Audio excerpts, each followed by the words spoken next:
We're going to look at our CPCTC notes. If we'll talk about what CPCTC means here in a second.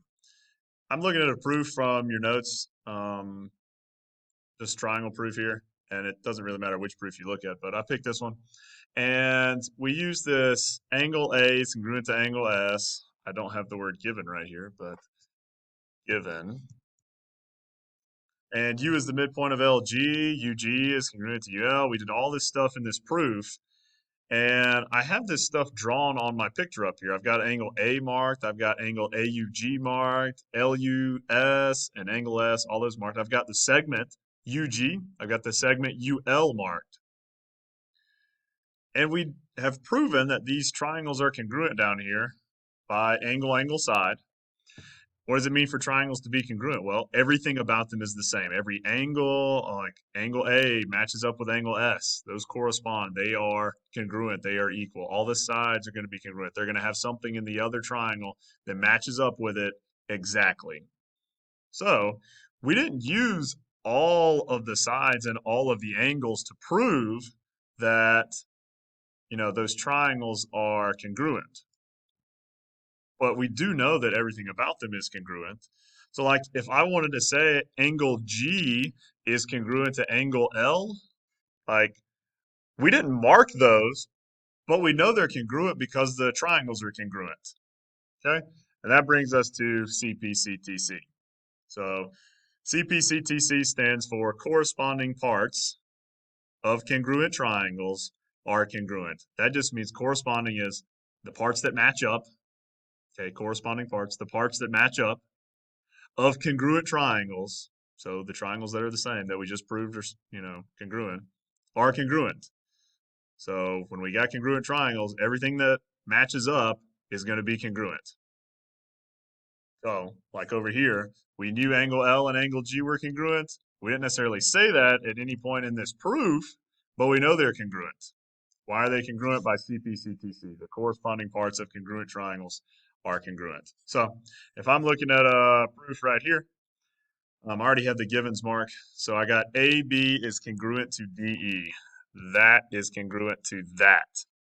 I've also got angle A is congruent to angle D. Angle A is congruent to angle D.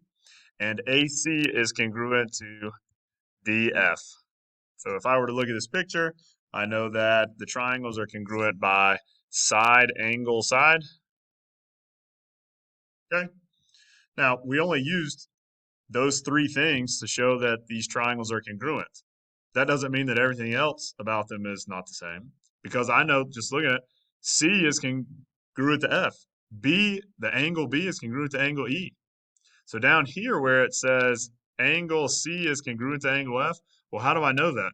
Well, the reason I know that is because the triangles are congruent and corresponding parts of congruent triangles are congruent. So CPCTC.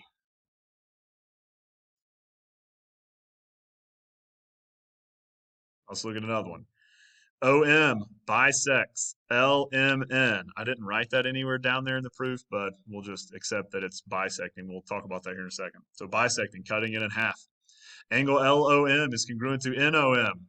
Okay, let's mark that on our picture. LOM, that's right there, is congruent to NOM right there. Just like with midpoints, I'm going to go back to this word bisect. Just like with midpoints, bisectors cut things in half, okay?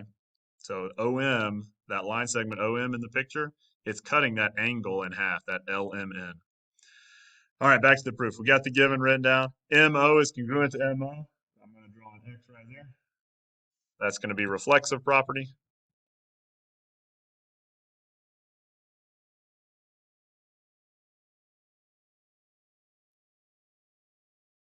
Angle LMO, LMO up here, that's this angle, is congruent to NMO, that's that angle. Why are those congruent? Well, that line bisects that angle. So these are my two congruent halves here. Definition of bisector.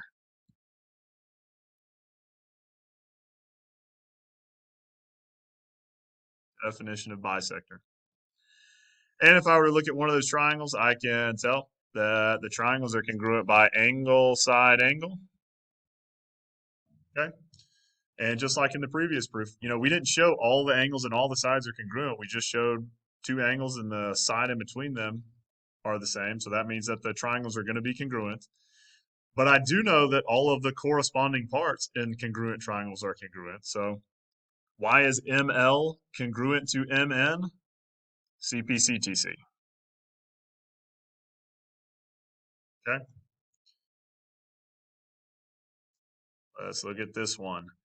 Got two givens up there. I got the parallel lines. My mind's already thinking alternate interior angles at some point. I'm going to draw that. I got GH and IJ are parallel. Angle IGJ is right here. That angle is congruent to HJG right there. All right, I got the two givens in the proof. Angle H, I'm looking at number 3 now. HGJ is right here, is congruent to IJG right here because they are alternate interior angles.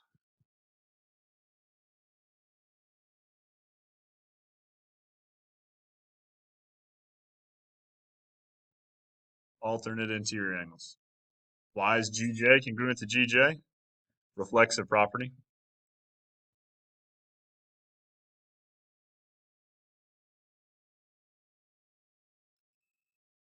And we can look at the triangles, and is that angle, side, angle, I believe? Angle, side, angle. Okay. So once again, we've got the triangles are congruent. We know that everything that matches up with the two triangles is going to be congruent. So why is IG congruent to HJ? Even though we didn't mark anything on them, we know that those corresponding parts are congruent because they are congruent triangles. CPCTC. So another helpful hint when you're doing proofs, if you're trying to make educated guesses on them, is, you've proven that the triangles are congruent. If something comes after the triangles are congruent, a lot of the time, it is going to be CPCTC. Let's look at one more. So I got the bow tie. I'm already thinking vertical angles at some point in my proof. Okay.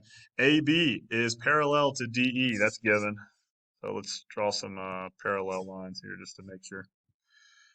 And C is the midpoint of AE. All right, so C is the midpoint of AE. That means at some point, maybe we're going to say that's congruent to that by definition of midpoint then? Is that somewhere on the proof? Number 4, right there? I'm going to go ahead and fill that in. Definition of midpoint.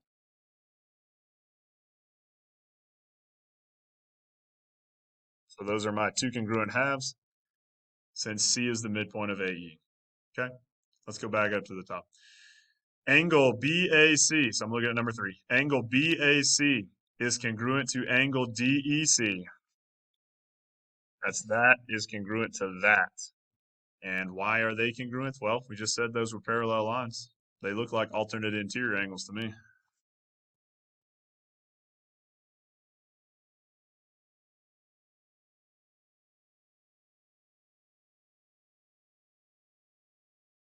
Alternate interior angles.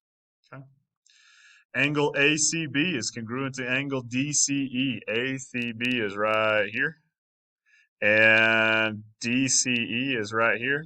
Those are our vertical angles that we talked about when we first saw the bow tie. Okay, vertical angles. And why are the triangles congruent? Looks like angle, side, angle to me. And BC is congruent to DC. Well, we know that the triangles are congruent. Everything about them is congruent. So CPCTC.